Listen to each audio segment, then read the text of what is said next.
Hey everybody, I'm going to start this week's Roundup off with a fun announcement that for a limited time only, just 2 weeks, I'm going to be selling a shirt that is dedicated to our battle against lag. That's right, as silly as that might sound, the shirt is going to feature myself and Arturo Sanchez making a funny face and me flipping the bird, just as a big FU to all of the people who have attacked us over the years for doing things like printing our measurements and showing people what we've learned about latency. I'm positive this is going to offend and annoy a bunch of people, and that's totally fine. I'm sure the people that get annoyed are not the ones that have ever had to deal with anything like this, and my way of dealing with this stuff is to have some fun with it and be silly. So with all the love and respect to everybody listening, I don't care if I sell one of these or a million. I wanted to have this shirt out there. It's obviously an X-Files spoof. Instead of the truth is out there, the lag is real, and we have some very fun stuff on there, like, the RGB Illuminati, and just Art and I having some fun with this one, because we've both had to deal with a ton of crap over the years just by telling the truth about things. Art especially lately has had to deal with it, so I wanted to have some fun, and also all of the profits of this shirt are going to fund more of Art's research onto lowering latency of PC setups, so that if people choose to, they could have fighting tournaments that are even lower latency than you could imagine. And we are getting to the point where we're almost at CRT levels of low latency here. Display technology has a little bit more to come, but point is, if you want to have some fun and raise your middle fingers collectively in the air at everybody who throws hate for anybody who prints scientific results on things, then consider picking up this t-shirt. One run only, never going to make it again, and this one's for us. All of my fellow nerds that get what we're trying to do get the joke, and if you don't get it and you're offended, that's fine too. There's nothing I could do about it. First up, Rich Whitehouse has just posted a public release of his Atari Jaguar emulator that now features Atari Jaguar CD support. And this is a very big deal for Jaguar fans, or even people mildly interested in the platform, because this is the first time that you're going to be able to play through the retail JagCD library with emulation. And while, yes, there aren't a ton of games and they're not the world's greatest games, just being able to experience it and finding the hidden gems of the ones that you do like is pretty awesome.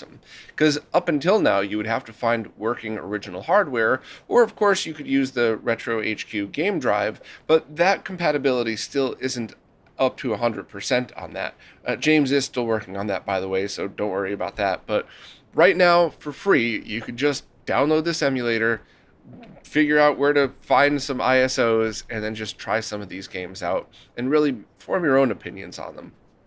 Now, when I first posted this, it was only a release for Patreon subs, just so that people could go through and test for bugs and make sure everything's ironed out. And of course, I really always respect the whole, I'm going to release something a little bit early for subscribers and then publicly shortly after, which is exactly what Rich did. It was less than 2 weeks that the world got to see this for free. So I just wanted to bring that up again, just to politely remind everybody that it's really hard to make these things. So if you're a fan of them and you like doing stuff like this and you like seeing this kind of work get out there, please spread the word about everybody's Patreon or support service who really works on these things and has them. And if you're not in the ability to support, or you're not in a position with the ability to support, that's totally cool too. Please just spread the word, because I'm sure you have a few friends that are and would love to see more features added and really just support the development of awesome stuff like this. So have at it. Download the BigPEmu, the BigPEmu. I still don't know how to say it. I don't think it matters. I think as long as you support Rich's work and you enjoy the emulator, then I don't really think he cares how you pronounce it. So download it, have at it, enjoy some JagCD games, and see if you can find some hidden gems in there that you really enjoy. Datadiscs is now selling the OutRun and Streets of Rage 3 soundtracks on vinyl again. I guess they did repressings of both because they were both pretty popular soundtracks. So if you've been waiting to get one of these and you don't want to pay scalper prices, now is absolutely the time to pick one up. I personally own the OutRun, Afterburner, and Space Harrier versions, and I thought all three were absolutely worth every penny, especially because the OutRun is like less than $30 too, so that's a great deal on it. So if you're interested in collecting vinyl, and especially listening to vinyl for video game soundtracks, Data Discs has some of the best out there. And I mean, I love the OutRun soundtrack. So I was very happy, even though I already own one, I was very happy to see this pop back up for sale. So that way, if you wanted one yourself, you could be able to pick it up and not have to resort to scalpers. So thanks to Data Discs for continuing to make these, and definitely check out Crystal's posts if you want more info. This week's Roundup is once again sponsored by JLCPCB, and this week I wanted to try to finish up that SCART Cleaner PCB assembly, and I really went through and had a bunch of friends go through each item on the board to try to figure out what was wrong. And we figured out a couple of potential things, and I spent hours, probably a full day, removing parts and swapping them from an older working revision, and I just couldn't figure out why the sync voltage was so low. We tried everything. We tried moving parts over, swapping things out. I mean, really, every part that could have been swapped was. So we threw the towel in and tried another design of it. We just did another redesign. We changed the VGA connector because my whole idea of having that a plug style connector was kind of failing anyway. So since we needed to do a redesign, we just kind of did it that way. So now let's just try again with a new set of files, because that's definitely one thing I've learned over the years with any of the PCB assembly services. Maybe the problem's them, maybe the problem's you, but sometimes just making some changes, regenerating the files, and trying for another assembly is the fix for it, which I don't really get it. I'm sure somebody smarter than me probably would. So let's re-upload the file and see if we make it all the way through this time. Okay, as usual, we're just going to go to jlcpcb.com, log into our account, upload the Gerber file, and wait for that to pop up. For this build, there's really nothing custom that we need to do. We just leave everything as default. We don't need any crazy layered boards or different colors. The only thing to do is add the PCB assembly at the bottom of the page. I'm selecting a quantity of 5 because that's how many I want to make, and that's basically it. We also want to take a look at the file itself, and it looks like everything's there. We see everything. All the parts seem to be there. We just need to add the bill of materials and CPL pick and place file. And by the way, it looks like JLCPCB is updating their website because it didn't ask me to add the name again, and it looks a little bit different. So that's kind of cool that we got a preview beforehand. Now, unfortunately, it says only 8 parts were detected in the BOM, but the bill of materials has 12 parts in it. So I'm not really sure what's up with that. There's also 2 parts that are definitely in stock at LCSC that it said is not in stock here. So let's just kind of load up the 3D model, and it looks like a bunch of parts are missing. So the 3D model has been wrong in the past. It showed parts as rotated in the model, but they arrived fine. However, parts missing makes me nervous, and you can't see the PCB. So those are probably the parts that were missing from the BOM, the 2 switches and the VGA port. So I'm going to have to get with JLCPCB and ask them what went wrong with this, and hopefully we can follow up next week and finally get this product finished. Not sure whose fault it is, but it just always seems to be something, huh? Next up is a mini review of a 2-channel receiver that has a whole bunch of HDMI inputs, ARC support, analog audio inputs, and even has multiple zones available. And I absolutely thought it was awesome. So if you don't care at all about 2-channel audio, or if that very quick blurb was really all you cared about, then feel free to skip to the next section. If you do want to hear a little bit more about this amp and how it pertains to 2.0 audio setups of both analog and digital, please stick with me. But I always try to be respectful of people's time. I'm sure I'm going to talk a lot about this because I really like it. So just check the timestamps everywhere that you listen to skip to the next section if you don't care. So to bring it back to the start here, a while back I really found 2-channel audio and rediscovered how much I loved it, and especially for certain scenarios. So my upstairs setup was my OLED TV with a Pioneer amp that I was using that was absolutely great except for 2 things. One, the quality was excellent, but it wasn't as good as that NAD 316B amp that I had. But the real problem I had with it is the lack of CEC control options, which is very common in all amps, so no shade thrown to Pioneer for that. But basically, I only want that amp on when I want it on. So if I'm watching a crappy YouTube video like this one, where audio doesn't matter at all, I want to use my TV speakers. And then if I flip over to something like a TV show, a movie, or a Digital Foundry video with good audio, then I want to turn the amp on. And I want this for two reasons. One, because it's just quieter and there's not as much bass response, so I don't make as much noise. But also because when you do that, you really feel a difference when you switch over to the amp. So it's not just that you're getting the better quality audio, but you really notice it because you're going from crappy audio to good audio, but you're noticing it when it matters. So that's a very strong opinion I have. There's a million reasons why you don't want to use that. Your TV speakers are blown. You just want a fully automated setup. You only watch TV when you want good quality audio, or that TV. So I get it. But for me personally, that's the choice that I want to make. So to have that Pioneer amp always turn on when my TV turns on, there really aren't good options around that. I could manually set a bunch of settings in my TV and the amp every time I want to use it. I could have it hard powered off. I could just put in an AC switch, but then I wouldn't be able to use it for AirPlay to have it automatically come on.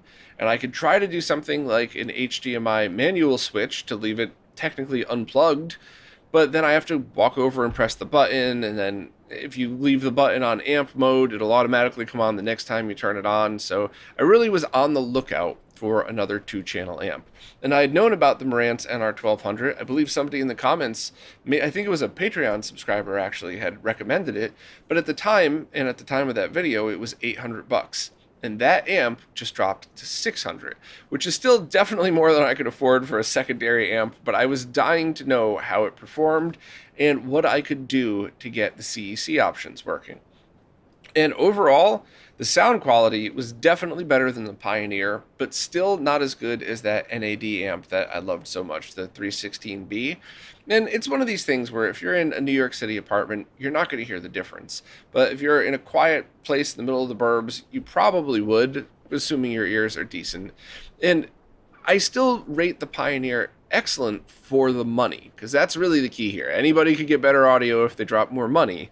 But the Pioneer was excellent, and if all of the features worked the way I wanted them to, I wouldn't have gone looking for another amp, but the Marantz was definitely a step up.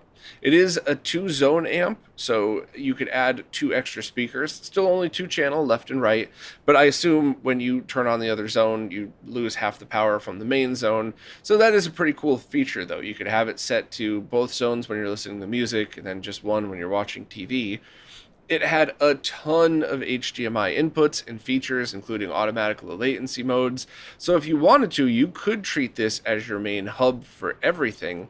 But for me personally, I like the automation of ARC, audio return channel through HDMI, for all of the reasons that I explained, and because after the amp is on, you could use whatever remote you were already using to change the volume.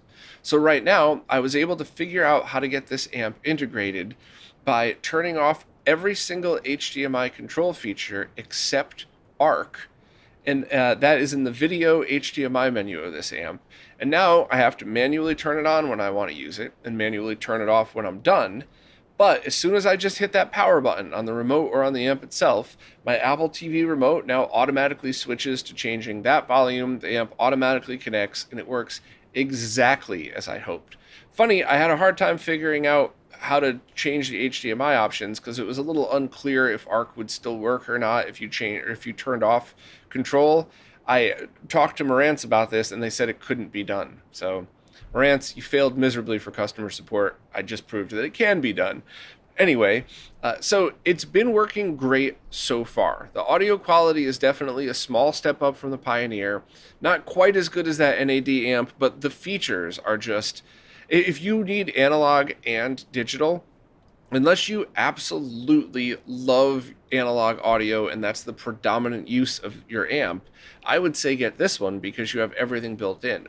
At $600, it's the same price, if not cheaper, than the NAD amp in a very good DAC. Plus you get multiple HDMI inputs, ARC, AirPlay, everything built right in. And it's really been working absolutely great so far. I have a little YouTube short showing exactly how it's working. I have pictures here embedded. There's pictures on their website, but I have a higher resolution one embedded right in this post that shows you all of the inputs and all of the features. Wi-Fi worked fine on it, which is something that I'm so picky about because I've part of one of my jobs was to make devices fail under Wi-Fi to test for security and just for overall how robust the system was. So I could usually break any Wi-Fi device pretty easily, and this one played music without any hiccups. So if I keep this amp, I'm gonna leave it connected on Wi-Fi just to see. That alone is a pretty big deal for me. And I mean, that's basically it. I think the amp was awesome. I wanted to share it with everybody. Yes, there's an affiliate link because I'm not stupid. I'm like, I got to make a living. But the real reason for me talking about this and doing the social media posts was because I genuinely think that if you really need a 2-channel audio amp, or if, like I said in that surround video, you want to start with 2 awesome speakers and a very good amp, and then slowly and eventually upgrade your setup, this is probably the amp you should get. If you could find that Pioneer when used and you don't mind ARC control on all the time, that is awesome and you could save some money. If you really are focused on analog audio and anything digital, you could just have a DAC or something else. The NAD is still the king for me. I have never in my life heard a $500 amp that sounded like that. Once again, of course, you could drop more money and have a better sounding amp, but for that price point, I still think it's the best.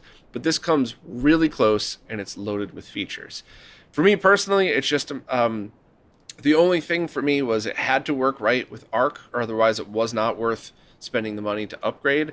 Funny enough, I wasted hours because my Apple TV remote stopped controlling IR. It was the weirdest thing. I've never had this happen before, but I thought it was a problem with the amp.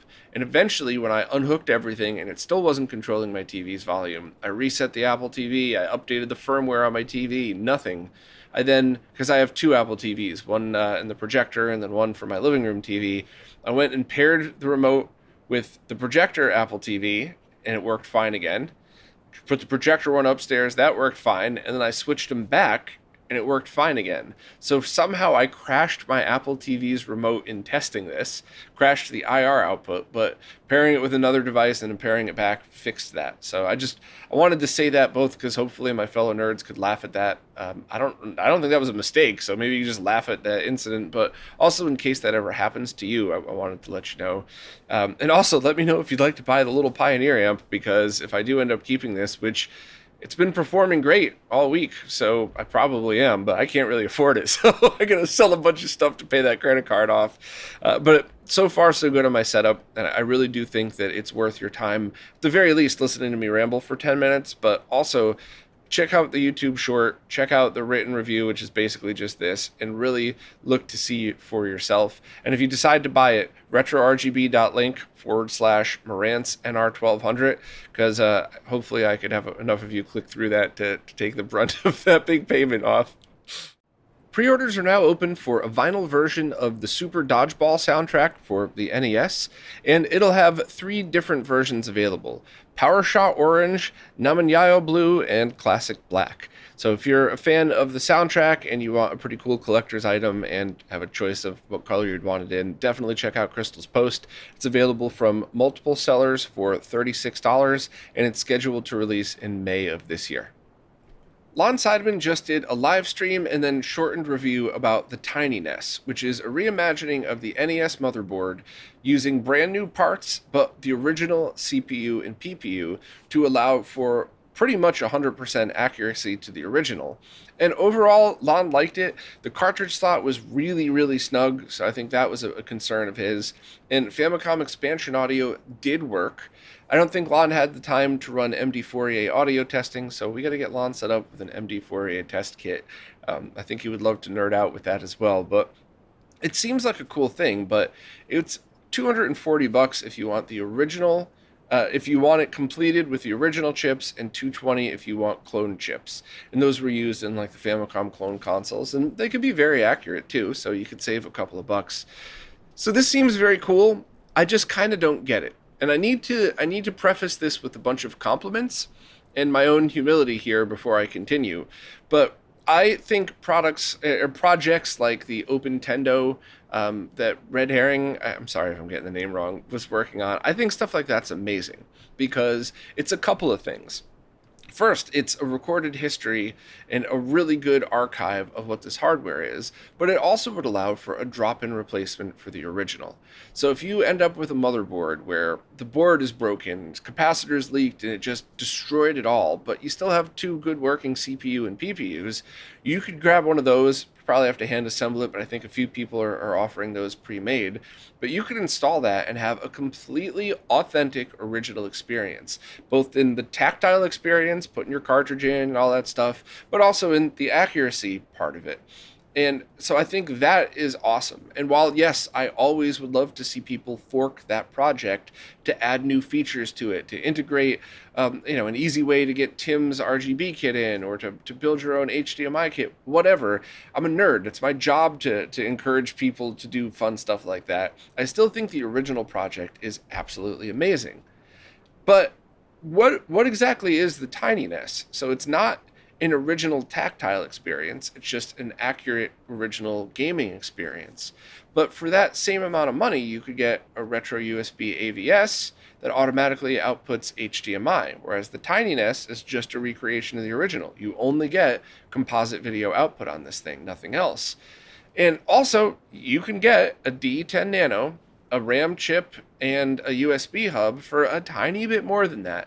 Yes, I know, there's always a troll that likes to remind me that it's hard to get a D10. Whatever. Have some patience. You could totally get it. And now you could have the NES and a whole bunch of other things for basically the same price. So I'd like to ask what I'm missing. And if the answer is, this is just a new way to do the same thing that's different, that's a high five answer. I love it. That's cool for you. I just personally don't understand, because I either want something that offers a bunch of cool features that I would not have expected, or I want the original experience, something like the Open Tendo drop-in motherboard, a completely refurbished original. So because of the price, I don't really understand who the target market is on something like this. And I would love to be wrong. I would love to have you all explain to me how I'm a moron and I completely forgot to look at it from a different perspective. That happens at least a couple times a year, and I learn something, and sometimes I apologize if I came down too harsh on it. I just don't understand it. So I would love to hear your thoughts. Maybe I'm right, maybe I'm wrong. Doesn't really matter. It's a choice, which is always a good thing. So if this is something that you think you want, go for it. Just know that the cartridge slot's going to be really snug, and you're going to have a composite video output that's equal to or better than probably the best revisions NES, because Lon did say the output seemed very clean, not like that incredibly noisy Rev Famicom I have, or some of the toaster NESs have some pretty noisy motherboards. So you're going to get something that performs well. It's not an original experience from the tactile point of view, and you don't really get anything new from it, and I don't think there's any room to install an sRGB kit either. So kind of an interesting one, but interested to hear your thoughts on it. Quirtimoto just made a 3D printed case for his RGBench device, which if you don't know what that is, stick around. I'll go through it when I'm done with this. But first, the case itself is available to download and print yourself if you would like. And by the time this goes live, this should probably be available on QWERTY's Tindy store as well. I almost said Tinder store. Sorry, QWERTY. So you could purchase it if you want to support the original designer, or if you have your own 3D printer, just print it right up. But I think this is an awesome idea. I'm really happy to see this, because I love my RGBench. I use it all the time, but I ended up putting the top plexi cover on the bottom to prevent shorts, and I think an all-enclosed method of keeping it safe is probably the best way to go about doing it. Now, onto the RGBench itself, just a quick reminder, if you already own one and you don't care, skip to the next section. But the RGBench is a device that allows you to interface SCART, RCA, meaning composite or component, VGA, and S-Video all directly into a scope via a VGA to BNC cable. So rather than having to make your own breakout devices and poke around with a probe, you can plug your devices into this, plug this into your scope, and it's just a very easy way to access those signals.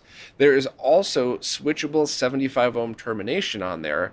So if you do something like I did the other day, and you have your scope plugged into your monitor, and then you're getting weird readings, unplug your monitor from the scope, throw on the 75 ohm termination on the RGBench, and now you've removed one point of failure from your test setup. So that really saved my butt when I was testing the SCART cleaner last week or 2 weeks ago, because I thought there was a problem with it, and it turned out it was my monitor.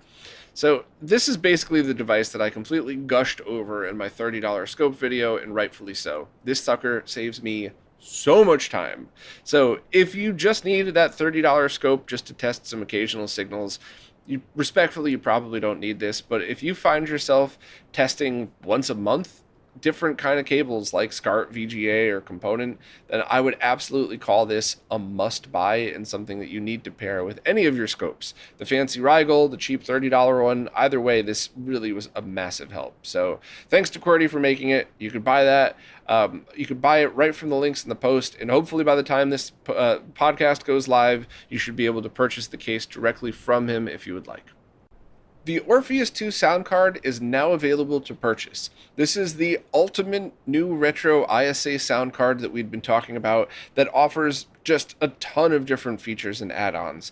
Things like the Yamaha OPL3 FM capabilities, an internal wavetable header for added MIDI stuff, and even having external options with PC MIDI, MPU 401 features, stuff like the Roland SC55.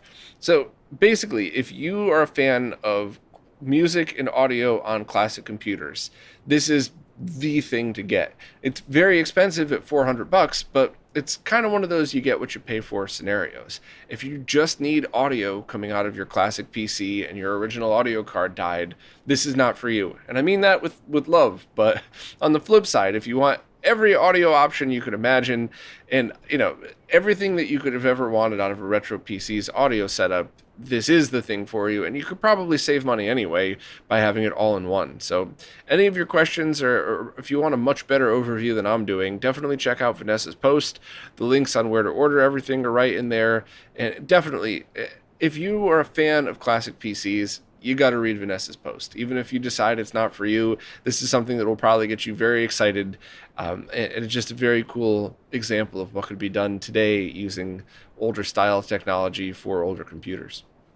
I recently posted a really fun podcast with Banjo Guy Ollie where we talked about everything from music to surfing to restoring arcade machines and basically everything in between. But this was just a whole lot of fun. This was one of these conversations that started because I had seen Ollie's name pop up again, and I just thought, I've been listening to his music for years. Why not just see if he wants to do an interview? And then, strangely enough, like a day later, he popped up in one of my live streams, and I was like, oh shit, I was just about to email you. Perfect. So we ended up having a chat, and this is absolutely one of those grab a beer or coffee or whatever, slide over your chair and hang out with us, and hopefully you enjoyed it as much as we did, because this was just a whole bunch of fun, and I'm really looking forward to doing another one with Ollie at some point. So as always, they're available everywhere. I don't really care, and I mean that with love, I don't really care where you listen to these. I'm just very happy that you do. So any podcast service, any video service, download the audio directly to your phone or whatever and listen to it. Whatever works for you is cool. I'm just really glad I get to share these, and hopefully you all will give it a chance and give it a listen, because I think more people would probably enjoy this than you'd expect. Even if you're like, oh, I don't want to listen about banjo stuff, I don't even like the banjo. Don't worry, it's not all about that. It's actually very little banjo-esque, but hopefully you'll still enjoy it, even if you're a fan of the banjo. But anyway, just check out the links and just search for RetroRGB Ollie anywhere you find podcasts to listen. Now it's time for this week's Mr. Updates, care of Lou from Lou's Retro Source. As usual, I'm just going to skim through these, and if anything piques your interest, please check out Lou's video and post, because all of the details are right there. First up, Pramod has completed verification on most of the NARC core and started synthesizing to see some real output. So they were able to get the high score table out of it. It's not fully playable yet, but that's really good news if you're a fan of the game. Hotego has added spinner controller support to a bunch of different games, and you could build your own spinner, you could buy one pre-made, but I think this is a game changer, no shitty pun intended, because there are so many games where the arcade controls were the way they were always intended to be played. So, and I think for spinner stuff, Tempest is probably the best example. That game is just not nearly as fun with a D-pad as it is with a spinner. So that's awesome that Hotego was able to add that support in. Also, Jimmy Stones has released a core for the BBC Bridge Companion, which was a 1984 console dedicated to just teaching the card game Bridge, which I remember hearing about it all the time and talking to my grandma about it, but I never played it and I still don't actually know what that is. So maybe I'll try the core just to see if I like it or not.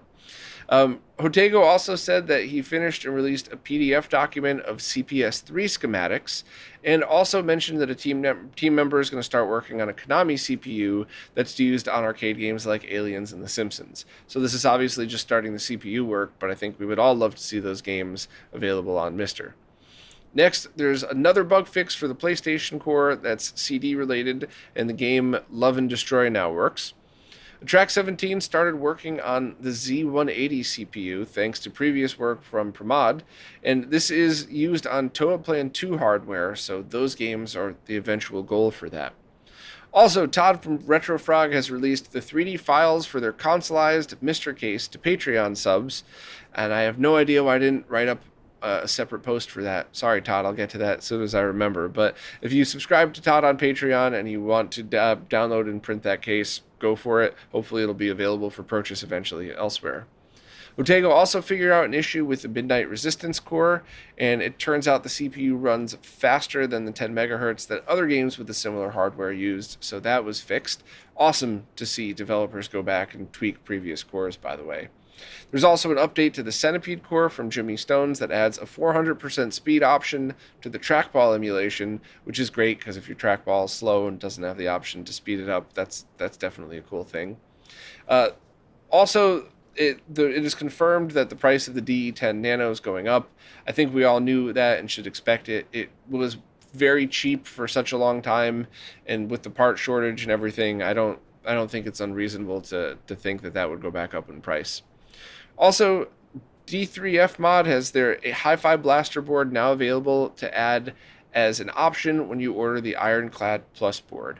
So it's basically a higher quality analog or digital to analog converter DAC that currently is only being sold with their MiSTer I/O board setup. I haven't had a chance to look at that one yet. That is one that looks cool that I think it would be fun to mess with. I just haven't had time to pick one up and see, and hopefully if someone local has one, I could borrow it and just kind of check that one out. Also, Robert Pipe, the developer of the PlayStation and Game Boy Advance cores and a million other awesome things, has been teasing work beginning on a new core, but he has not said what the core is yet. So I love the suspense. Thanks, Robert. Appreciate all the work that you've been doing. A bunch of Hotego cores have come out of beta and been released to public. Karnov, Chelnov, and Wonder Planet. Of course, if you like Hotego's work, please support on Patreon and get early access. And also that Hotego mentioned all of the basic files for a Haunted Castle arcade core are in place. They just need to work on the CPU. And they're also going to start working again on the Neo Geo Pocket core, which is pretty cool. Anton Gale has extracted schematics for parts of the Taito System SJ video board, which is the board that Elevator Action runs on. So once those schematics are complete, it's another step forward towards getting it up and running as a core. There's also been updates to the MiSTer main core, Neo Geo, and ZX Next. So basically, if you want any more info on all of these, please check out Lou's post, and of course, always subscribe to Lou and check out the videos on YouTube as well. Pre-orders for the Time Sleuth are finally back open. This project was basically killed by the part shortage, with the FPGA chips not available at all for well over a year, probably more than that now. But their chips are in, they're in production, they should be shipping to customers by the end of March, and the price did have to go up a little bit because the price of everything went up a little bit. Anybody been to a supermarket lately? It's not just the Time Sleuth that's jacked up in price. So it's $120 plus shipping, and if you even think you might want one, I would seriously consider this. And I have to say, a quick personal note here. A lot of times I get comments like, why the hell would anybody want that? But the number one device that I've had people actually apologize about, that's right, people in the comments do have the ability to apologize, and sometimes they do. And this is the device. Because it was so often a comment that was like, well, why would I spend about $100 on something just to test my panel once? That's dumb. I would never do that. And people have come back a couple of months later and gone, I borrowed my friends, I bit the bullet and bought it, and I use it all the time. I get it now. I didn't get it before I owned one, and I really think that most of my fellow nerds would want something like a Time Sleuth. It's not just about testing your main PC. It's about different setups, different converters. You'll always find a way to use this. Just don't look at it like you're buying a console that you use all the time, like a video game console. Look at it like a tool in your toolbox. You don't use every one of your tools every day, but you wouldn't say, well, I'm not buying a hammer. That's dumb. I only need to hammer in 7 nails. Like, of course not. No one in their right mind would say that. And that's what the Time Sleuth is. A really, really handy tool for nerds who use displays or converters through displays that want to double check their setups. So if you want one, definitely pick it up now. There are some other lag testing options that are going to be available in the next year, but none of them are quite the same. Some focus on other things. Some might be a little less expensive, but they don't go up to 1080p. So basically, if you buy the Time Sleuth right now, there's nothing that I know of, and I'm being honest about that, there's nothing I know of that's going to be coming out in the next 6 months that you're going to go, damn, why didn't I wait for that? There's a 9K version that also does holograms. I don't know. There's nothing like that out there. I hope there would be, though. I would love to see a 4K 120 or heck, 1440p 240 version of this, but I don't know of anybody working on that. And even if somebody is, I think the chips are still really, really expensive. So it would be like $1,000 lag tester for now. Hopefully that stuff will come down in price and we'll be able to do it, but I think if you're looking for a display lag test device, Time Sleuth is still it for the near-term future. Tito from Macho Nacho Productions just posted an awesome video showing off all of the features and functionality of the new MemCard Pro for the GameCube. And if you're not familiar with the product, it's basically a virtual memory card that could assign a new memory card for each game, including each region. It could have just generic bulk memory cards that you could cycle through. It has Wi-Fi support. It's got a nice bigger screen on there. Tito really just sums the whole thing up very nicely. And if you already own one of these for the PlayStation, it's basically the same with just a couple of extra things that are changed on it. So honestly, there's nothing I could say here that Tito wouldn't have done a better job of in that video. So please check it out if you're even slightly interested, but I'm loving these things. And of course, yes, there's always going to be the person in the comments that's like, I only own 2 GameCube games. This is dumb. I'm just going to buy one memory card. And that is the right move if you only play 1 or 2 GameCube games, or if you play a couple of games that don't have save features. That's completely fine, and you're right to not need this. But if you're somebody that plays a bunch of GameCube games and you want the ability to do things like each game gets its own virtual save file and have the easy ability to back it up onto your computer, or if you want to transfer your other memory cards to this to back that up, that's just a few of the many features these offer. So this is definitely a you get what you pay for scenario. If this is something that you need, you're going to love it. And if not, then you don't need it. And that's totally cool too. The software emulator Dolphin, which emulates GameCube and Wii games, has just been ported over to the Xbox Series consoles. And Modern Vintage Gamer just did 2 awesome videos showing most of what you would need to know about it.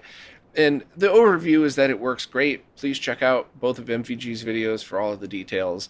But I'd like to ask some questions and post a different perspective on this as well. So obviously, if you have a decent PC, you could download Dolphin and run these games right on your PC and have a great experience. But one of the things some of the things that have always bugged me about doing that is, first of all, if you're a nerd like me and you're glued to your PC all day long, you might not want to game on it. I certainly don't. I like games, but I don't want to be in front of my keyboard and mouse when I'm done working, because that's half of what I do when I am working. But on top of that, anybody that's ever messed with software emulation knows what configuration's like. You're always going to be mapping a button, or there's always going to be something. And one of the things I loved about the emulation on the original Xbox is because it's a whole bunch of people all coming together to work on one platform. A lot of this stuff was ironed out by the developers before it even got to us. So you'd be able to load up an emulator, throw some ROMs on there, and the controllers were already mapped, and the settings were already basically what you would have wanted anyway. So seeing stuff like this ported to a console means that your overall experience could be easier and better just because there's many different people working on it. Kind of the same reason why I also like Raspberry Pi emulation. So that alone is good, but also the performance seems awesome. And if you're looking to go 4K, obviously you're going to want the more expensive Xbox, but this is kind of one of those scenarios where if you already own one of these, you might want to seriously consider trying it out, because I just think it could be a really cool workflow for playing these games in higher resolutions, rendering them in higher resolutions. But the questions I have are, how does the both models of the Xbox compare to PCs, and what are those specs? So obviously, if you have a $5,000 PC with the latest everything in it, I'm sure it's going to run better. But what about like a $1,000 computer with a 3060 graphics card and an older, couple-year-old i9 processor? Is that going to compare, or is that going to be better or worse? And also, what is the latency like compared to original hardware? And that's something that I should probably be working on, because that's kind of my thing, right? So maybe I could figure out how to work with some people to try to get that testing done. The Dolphin team is working really hard on this, so I actually wouldn't want to do that for a little while longer, just because they've been putting out a bunch of updates, and I don't think it's fair to run tests like that when things are still in earlier beta modes. But I would love to swing around to that eventually, because I do think with a lot of the later edition consoles, ones that already have a frame buffer built in on the console itself, the potential to emulate them at higher resolutions, meaning rendering at higher resolutions, not even just scaling, with the exact same latency as the original console, I think there's some real potential for that. And I think there's much more potential for that than there would be for older consoles that just draw direct to the video output. So this is really exciting stuff. And, if you think I'm exaggerating, I don't know what I could do to convince you otherwise, because this is one step closer to really having something that you can't get on original hardware.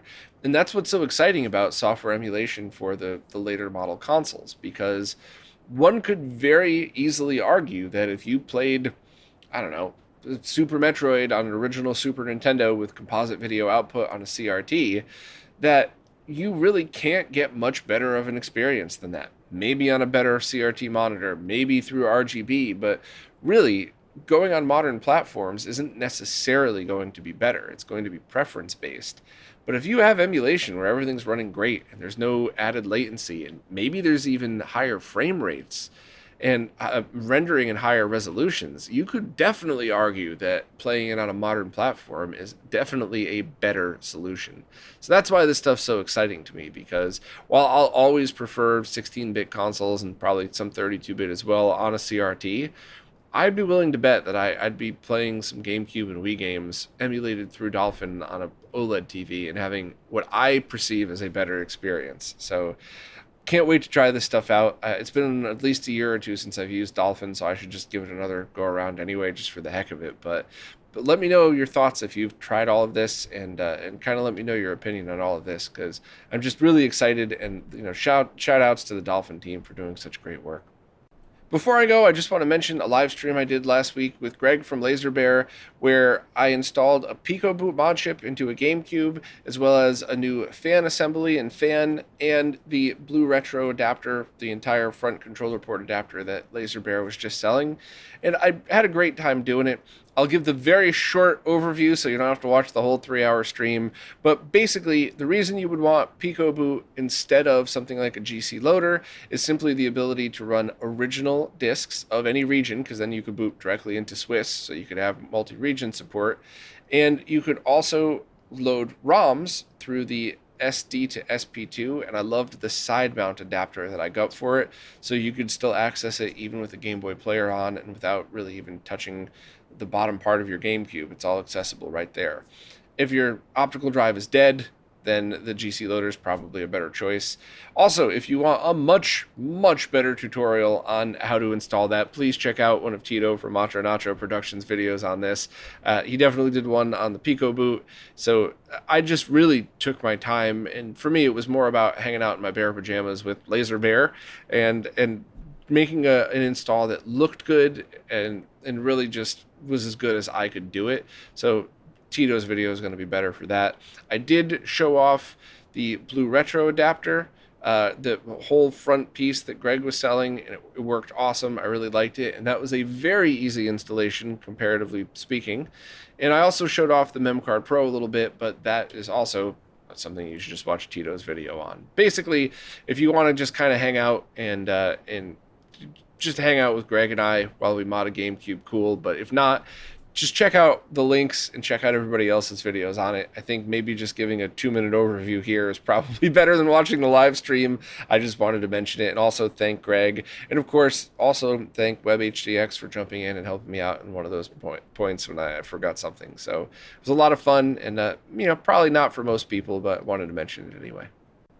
Well, that's it for this week. As always, thanks to everybody who watches, listens, plays nicely in the comments, and especially thanks to people who support in any way possible, because it is you who is keeping all of this going. So thank you so much, and I'll see you next time.